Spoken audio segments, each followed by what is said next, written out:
Om Namo Bhagavate Vasudevaya. Om Namo Bhagavate Vasudevaya. Om Namo Bhagavate Vasudevaya. Narayanam Namaskritya Naram Chaiva Narottamam Devim Saraswatim Vyasam Tato Jayam Udire Shinvatam Swakatha Krishna Punya Shravana Kirtana Hridayantosti Abhadrani Vajnati Suhitsatam Nashtaprayeshu Abhadreshu Nityam Bhagavad Sevaya Bhagavate Uttam Shloke Bhaktir Bhavati Naistaki Om Vishnupadaya Krishna Prasthaya Bhutale Srimate Bhakti Vedanta Swaminite Namine Namaste Saraswati Devi Gauravani Pracharine Nirvishesha Shunyavadi Paschata Deshatarine Jai Shri Krishna Chaitanya Prabhu Nityananda Shri Advaita Gadadha Shivashadi Gaur Bhakti Vrinda Hare Krishna Krishna Krishna Hare Hare Hare Ram Ram Ram Hare Hare Vanchakalpatarubhyascha kripa sindhubhyo vacha patitanam pavanebhyo vaishnavebhyo namo. Hare Krishna. Today we are reading from Srimad Bhagavatam, Canto 4, Chapter 28, Text 52. This chapter is titled Puranjan becomes a woman in the next life. Katvam kasyasi ko vayam shayano yasya sochasi janasi kim sakhayam mam yenagre vichacharthaha. Brahmana watch. The learned Brahmana said, Ka, who, Tvam, you, Kasya, whose, Asi, are you, Ka, who, Va, or I am this man, Shayana, lying down, Yasya, for whom, Sochasi, you are lamenting, Janasi, Kim, do you know, Sakhyam, friend, Mam, me, Yena, with whom, Agre, formerly, Vichachartha, you consulted her, certainly. Translation. The Brahman inquired as follows, who are you? Whose wife or daughter are you? Who is the man lying here? It appears you are lamenting for the dead body. Don't you recognize me? I am your eternal friend. You may remember that many times in the past you have consulted me.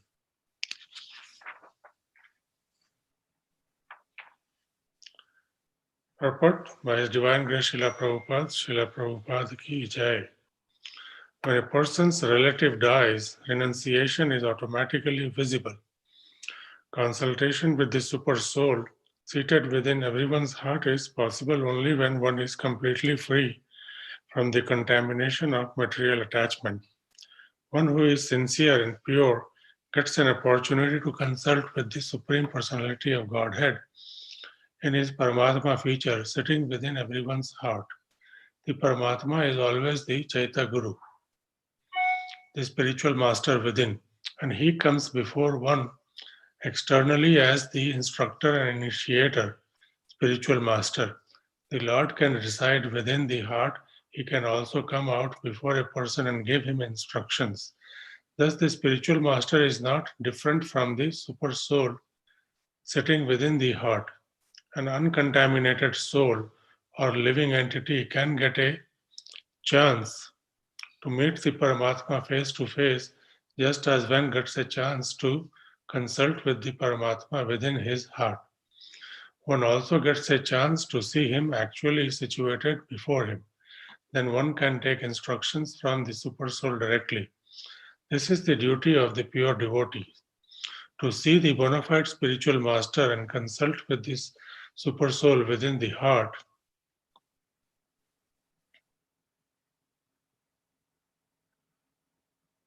Woman, who the man lying on the floor was. She answered that he was her spiritual master and that she was perplexed about what to do in his absence. At such a time, The super soul immediately appears provided the devotee is purified in heart by following the directions of the spiritual master. A sincere devotee who follows the instructions of the spiritual master certainly gets direct instructions from his heart, from the super soul. Thus, a sincere devotee is always helped directly or indirectly by the spiritual master and the super soul. This is confirmed in Chaitanya Charitamrita, Guru Krishna Prasade Pai Bhakti Lata Bij. If the devotee serves his spiritual master sincerely, Krishna automatically becomes pleased. Yasya Prasada Bhagavad Prasada. By satisfying the spiritual master, one automatically satisfies Krishna. Thus, the devotee becomes enriched by both the spiritual master and Krishna. The super soul is eternally the friend of the living entity and always remains with him. The super soul has always been ready to help the living entity even before the creation of this material world. It is therefore stated here, Yenagre Vicha Chartha. The word agre means before the creation. Thus, the super soul has been accompanying the living entity since before the creation.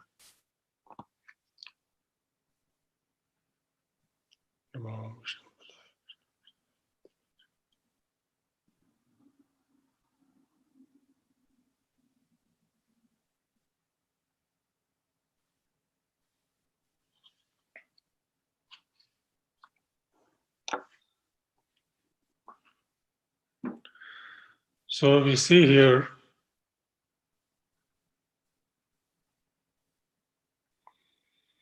that, continuing from yesterday's topic, that she was, preparing to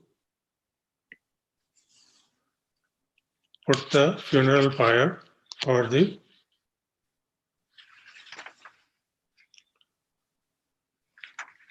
person or King Malyadhvaj, who was her husband as well as her spiritual master. And he gives up his body, and she, being his wife, was contemplating whether to jump when the fire is lit up into the funeral pyre and give up her life. And that time, a Brahmana appears. Brahmana is nobody but Krishna himself, who is disguised, because Krishna is not going to reveal himself that way so easily. So Krishna comes in the form of a Brahmana and asking those questions: who you are, whose wife you are, whose daughter are you, who is this man lying down here? It appears that you are lamenting for this dead body. Then he says, don't you recognize me? I am your eternal friend. So you may remember that in the past many times you have consulted me. So when we are faced with such a situation like that, and somebody comes and talks like that, we tend to think like, this person is trying to make a fool of me. Even though he is a Brahmana, but he's trying to make a fool of me. It is so hard for one to understand that it may be Krishna himself. But almost 100% of the people will not think that Krishna will come in on this form and suddenly will start giving talks like this, that I am your friend, eternal friend, and then who is going to believe like that? Even in our spiritual life, we can see that, okay, we follow these principles, we read these literatures, but if we are faced with these situations, we will also say that, no, why are you go away now? Why are you giving me trouble? I am already lamenting the death of a relative or a husband or a wife or somebody like that. And you are giving me trouble like this. So that's normal for people, even though if they may be sometimes elevated. But here, Krishna, Prabhupada mentions Krishna is within and without. So from within is the Chaita Guru who guides you.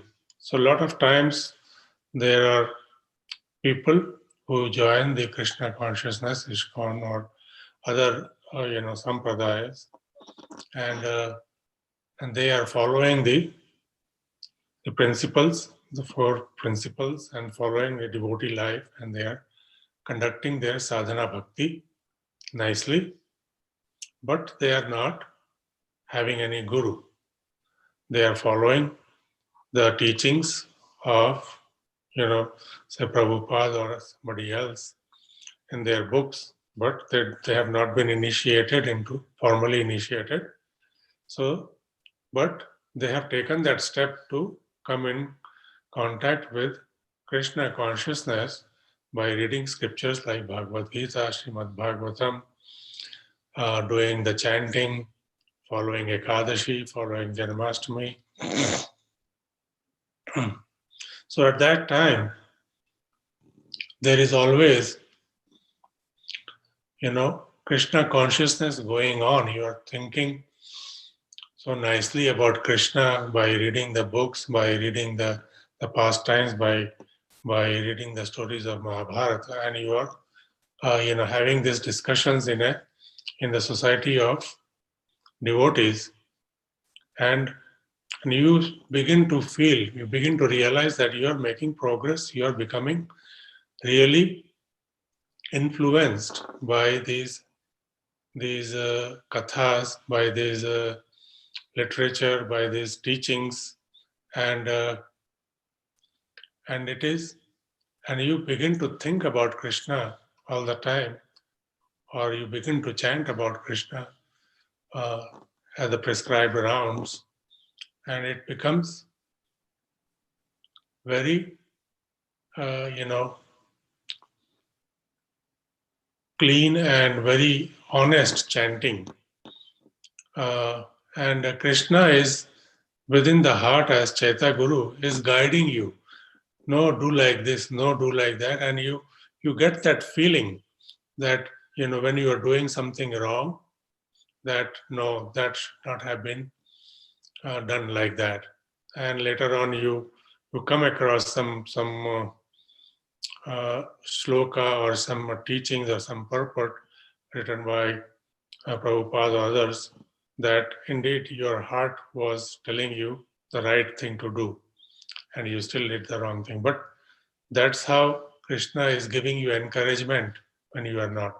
And then after some time, Krishna has mentioned, Acharya Upasana in Bhagavad Gita, and it is recommended that one should get a guru. So you start becoming attracted towards a particular personality who is within the circles, and you understand, and then you feel that I should approach this person and take initiation and accept him as my Guru Maharaj.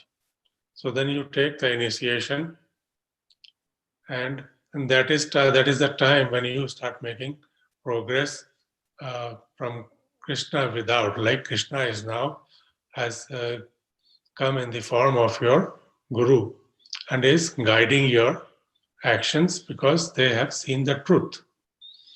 So they understand, coming down from the parampara system, that this is how Krishna consciousness has to be followed, and you start making progress.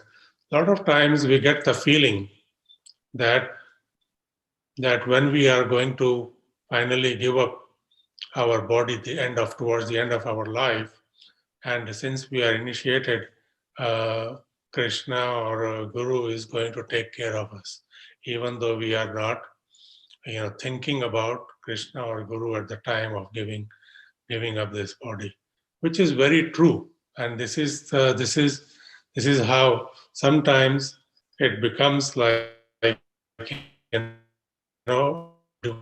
devotional activities slacken. We are not as focused as when we were, guided from within by Krishna. as Chaita Guru. So that comes, and sometimes it becomes a process, a mechanical process. But we must not neglect. We should try to bring back our consciousness back into the service of Krishna and Guru, and still try to focus all our attention on Krishna teachings, the teachings given in Bhagavad Gita, or the teachings, shared by the previous acharyas, and by one's own guru. So that is very important, and we should always remember, as the acharyas have mentioned, that what you have practiced all your life will be tested at the moment of your passing from this world. So that is the whole exercise, that you have come into this world. You have come by the mercy of some divine personality, connected to this organization or connected to Krishna consciousness, and now you are initiated and you are doing activities which are spiritual. So we should not get sidetracked by the allurement of material things, because material things are things that is going to be there. The difference is only relative in terms of those who are highly materialistic versus those who are spiritual. They also use material things, but they use it like, this is Krishna's property and we want to use it and not abuse it. But the materialistic persons, they want to enjoy those things. They want to have more and more and more of everything. So that is the difference here. And the vision, the spiritual vision for the materialistic persons is not there, although they also have the same super soul dwelling within their heart. However, they are vimukh. They are not, they have not turned towards the super soul within and question their, integrity, honesty, and have gotten that jigyasa, the inquisitiveness about finding out what is this life? Who am I?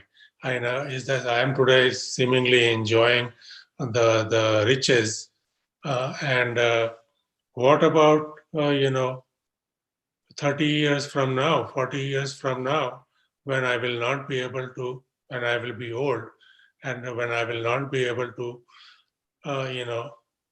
conduct, my business in the same way as I am conducting now. So that jigyasa, that thing has not awakened within their heart. So if that thing awakes, then you will consider everything insignificant that is connected materially, and the only thing that is important is the spiritual being, is the super soul, your existence, and activities in spirituality, so that we know that we are going to be chasing something which is eternal and permanent. So that is the thing, so that Brahma Jigyasa. Srila Prabhupada mentions when in the purports, or in the even Krishnadas Kaviraj Goswami mentions in Chaitanya Charitamrita that Sanatan Goswami, even though he was in the service of Nawab Hussain Shah, that time it was the Muslims, or the Afghan Pathans were ruling the Bengal province, and he was a very high minister. But he was so attracted by Lord Chaitanya that he goes to the Nawab, or the king, and tells him that I want to be relieved from my duties. And the And the Nawab was so much dependent on him. He had already given him a Muslim name, Dabir Khas. And their goal was basically to have all Islamic people around them. Although these, the Goswamis, Rupa Goswami and Sanatan Goswami, they were both ministers. Rupa Goswami was excused, but Sanatan Goswami was still in the service. So he says, no, how can I run my kingdom? If you go, I depend on you. So they were so intelligent that king's, activities, running the ministership, running the kingdom depended on him very heavily. He says, no, but it is time that I have to resign. I have to be relieved. I have to go. King says, you know what? I am king. If you are going to force your will like this, then I can punish you. So a Vaishnava is so humble that they understand that the king is a representative of God, even though he is from any other religion, but he is a representative of God. So he said, yes, I will accept the punishment because I consider you as an extension of God. So you have every right to punish me. So he was punished. And then he manages to falsely implicate by bribing the officials in the jail to get out of the jail on the pretext of going to the woods for the nature's call. And then he goes to the river and he has that plan that he's going to the jailer is going to declare that he went into the river and he did not know how to swim, and it was assumed that he died. So he fakes that and he escapes the prison sentence and he goes to meet Lord Chaitanya. And he says that even though he was born in a very high Brahmana family, but he introduces himself as a low-born person. That although I've been born as a Brahmana, but I have been working like a Chandala. It has never occurred to me that I am not this body. So I was always in bodily consciousness. So then he has that inquiry. Ke ami? Who am I? So Lord Chaitanya gives him a discourse about his true identity and gives him service to go to Vrindavan and join his brother and unearth the various sites where Krishna performed his pastimes. And both the brothers, they engage themselves in the service of the Lord as directed by Chaitanya Mahaprabhu. So it is important that we do not slacken in our Krishna consciousness.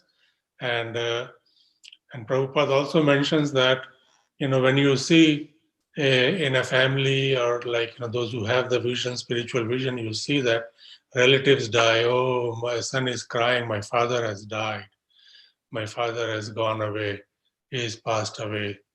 So if a spiritual person is there, he'll ask, so who is this father? Your father is lying there. If you consider your father to be a body, the body is still there. Why are you lamenting? That means you have never seen your father. If you are saying that he is gone or is passed away, that means he was a spirit soul that is gone from this body, and this body is now just a lump of matter. So, because you never even knew your father, you're lamenting for this body. And the relationship that spirit soul has, just like in this Bhagavatam also, there is this story of this, it'll come about Chandraketu Maharaj, and his son dies when he was 12-year old, and he's lamenting now. And Narada Muni comes and says that, there was only so much happiness in your time, in the time frame it was even forecast to you. Why are you lamenting? Why are you crying? He says, no, my son has gone. Your son has gone, but, he says, okay. He brings back his son. And he says, you call him your son? The son says, the son who was brought back asked him, who are you? He says, I'm your father, but I don't know you. I've never seen you. I don't recognize you as my father, because he was total spirit soul. The spirit soul's only relationship is with Krishna. So he is the eternal master, spiritual master, and spiritual master is his representative, or as good as Krishna himself. When we have that, we turn, and we should not think of spiritual master as an ordinary person, should give him all the due respect that is due to Krishna. So that's how we experience Krishna consciousness, and we make progress from within and without. So Krishna will guide you, Krishna will guide us, everybody will guide us, but we have to make that effort. We have to turn towards Krishna. We have to become spiritual. Doesn't mean that we have to neglect our prescribed duties. If by prescribed duties, if we are a Kshatriya, cannot give that up and say that, okay, you can retire, just like we give the example of Sanatana Goswami, Rupa Goswami. They can retire and engage in the service. So if you are having your prescribed duties, you do those prescribed duties, whether you are a business person or whether you are an administrator, a lawyer, a doctor, or anything. You must continue with your prescribed duties, and at the same time dedicate everything to Krishna, because this is how you temporarily become custodian. If you do accumulate a little bit wealth, you must not get puffed up. Instead, you should think that this is all Krishna's property and it is to be used in his service. I am only a custodian. So you can raise your children nicely, guide them, but take only as much as needed and use the rest for Krishna conscious activities in spreading the holy name of the Lord and engaged in the preaching of glorification of the Lord all the time. And whether alone in your family or in the association of other devotees, now we have this coronavirus going on, and it has killed more than 1 million people all around the world, and perhaps much more than that. But the second wave is on, and now we have to be more careful. So take all precautions and exercise utmost safety in your conduct, in as far as preserving this body and is concerned, because devotees sometimes they neglect these necessary precautions, and as a result, we have seen that in our ISKCON also many people have been affected by this, and many people have also died from this, even though they had some more years that they could have lived had they not been contacted by coronavirus.